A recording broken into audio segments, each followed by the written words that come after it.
ஐந்து கரத்தனை ஆனை முகத்தினை இந்தின் இளம்பிறை போலும் ஈற்றனை நந்தி மகந்தனை ஞானக் கொழுந்தினை புந்தியில் வைத்தடி போற்றுகின்றேனே. வணக்கம்.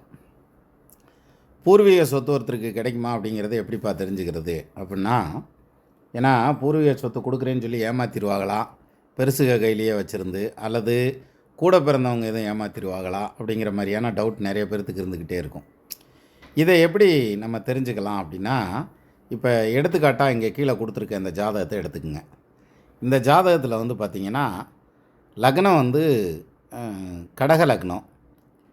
இப்போ நடக்கிறது சனி தசை. சனி தசை ஆரம்பிக்கல தான் சொத்து பிரச்சனை வருது.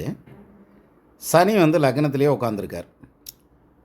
இப்போது இந்த சொத்து நியாயமாக உங்களுக்கு கிடைக்க வேண்டியது கிடைக்குமா அப்படிங்கிறத எப்படி தெரிஞ்சுக்கலாம் அப்படின்னா, லக்னத்துக்கு 5ஆம் பாவாதிபதி யார்? செவ்வாய். செவ்வாய் 12க்கு அதிபதி ப்ளஸ் 3க்கு அதிபதியான புதனோடு சேர்ந்துருக்கார். அந்த புதன் ஆட்சி பெற்ற நிலையில் நிற்கிறார். அப்போ நிச்சயமாக இவங்களுக்கு ப்ராப்பர்ட்டி சேரும். அதில் எந்த மாற்று கருத்தும் இல்லை. ஏன்னா 3ஆம் இடத்துல 5க்கு அதிபதி மறையலை, அதனால் ப்ராப்பர்ட்டி சேரும்.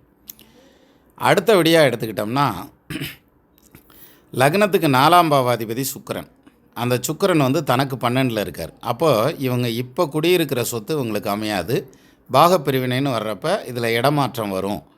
ஆனால் நியாயமான முறையில் சொத்துக்கள் சேர்ந்துடும். காரணம் என்னென்னா, 5ஆம் இடத்ததிபதி வக்ரமாகலை. அதே மாதிரி அவர் உட்கார்ந்த ஸ்தானாதிபதி ஆட்சி உச்சமாக இருக்கார், அவரும் வக்ரமாகலை. அப்போது இந்த 5க்கு அதிபதி நின்ன ஸ்தானாதிபதியோ அல்லது 5ஆம் இடத்ததிபதியோ வக்ரமாகி இருந்தால் அல்லது நீசமாகி இருந்தால் நிச்சயமாக அந்த சொத்து ப்ராப்பராக வர வேண்டியது வராது.